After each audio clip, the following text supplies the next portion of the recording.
அனைவருக்கும் வணக்கம். நாம் இப்போ 2026 வரக்கூடிய குரு பயிற்சி பலன்களை பற்றி பார்த்துட்டு இருக்கோம். இப்போ மிதுன ராசி அன்பர்களுக்கு என்ன மாதிரியான நற்பலன்களை இந்த குரு பயிற்சி தரப்போகுது அப்படிங்கிறத பற்றி பார்க்கலாம்.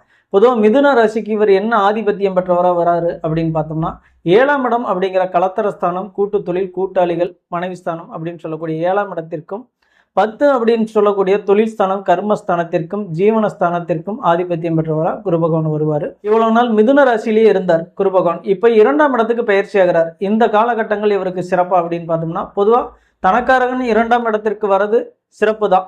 அதுலேயே இவர் இங்கே உச்சமடைகிறார். கடகராசியில் இவர் உச்சமடைகிறார். இந்த காலகட்டங்கள் மிதுன ராசிக்கு மிக சிறப்பான யோக பலனை தர காத்திருக்கு அப்படின்னு சொல்லலாம். இவர்கள் இவ்வளவு நாள் தொழிலில் இருந்து வந்த கஷ்டங்கள், வேலையில இருந்து வந்த கஷ்டங்கள் நீங்கி கண்டிப்பாக ஒரு நல்ல மேன்மை அடையக்கூடிய வாய்ப்புகளை ஏற்படுத்தி கொடுக்கும். அவர் அங்கிருந்து 6ஆம் இடத்தை பார்க்குறாரு. 2ஆம் இடத்துல இருந்து 6ஆம் இடம் அப்படின்றத பார்க்குறாரு. வேலை வாய்ப்புகளை சொல்லக்கூடிய இடம், எதிரி வம்பு வழக்கு, நோய் நொடி இதையெல்லாம் சொல்லக்கூடிய இடம் அப்படிங்கிறதுனால கண்டிப்பாக இவ்வளவு நாள் வேலை தேடி அலைஞ்சிக்கிட்டு இருந்த மிதுன ராசிக்கார நண்பர்களுக்கு கண்டிப்பாக இந்த வருடம் வேலை அமைய வாய்ப்பு அதிகமாகவே இருக்குது. இவர்கள் முயற்சியை அதிகப்படியாக எடுத்தாலே போதும். பொதுவாக இந்த காலகட்டங்கள் முயற்சி அதிகமாக செஞ்சாங்கன்னாகவே இவர்களுக்கு வேலை சிறப்பாக அமைஞ்சிரும். உடல்நிலையில் இருந்து வந்த சிக்கல்கள் கண்டிப்பாக தீரும் அப்படின்னு சொல்லலாம். குரு பகவான் 2ஆம் இடத்துல இருந்து தனஸ்தானத்துல இருந்து 6ஆம் இடத்தை பார்க்குறார். 6 அப்படின்னா ருணரோக சத்துருஸ்தானம் அப்படின்னு சொல்லுவோம். எதிரி, நோய், வம்பு, வழக்கு இதையெல்லாம் சொல்லும், வேலையும் சொல்லும். அப்போ இந்த இடங்களை பார்க்கும் பொழுது இவருக்கு சிறப்பாக அதிகப்படியான வம்பு வழக்குகளையும் உடல்நிலையில பாதிப்பையும் கொடுப்பாரா அப்படின்னா கிடையாதுங்க. அவர் இந்த இடங்களை பார்க்கும் பொழுது கண்டிப்பாக இதில் இருந்த கஷ்டங்கள்லாம் நீங்கி நல்ல நிலைகளை ஏற்படுத்தி கொடுக்கறதுக்கான வாய்ப்புகள் அதிகமாக இருக்குது. இவ்வளவு நாள் வேலை தேடி அலைஞ்சிட்டு இருந்த ரிஷபராசி அன்பர்களுக்கு நிலையான ஒரு வேலை அமையக்கூடிய வாய்ப்புகளை ஏற்படுத்தி கொடுத்துரும் அப்படின்னு சொல்லலாம். உடல்நிலையில் மட்டும் கொஞ்சம் கவனம் எடுத்துக்கிட்டால் போதும். பெரிய அளவில் சிக்கலை கொடுக்கறதில்ல.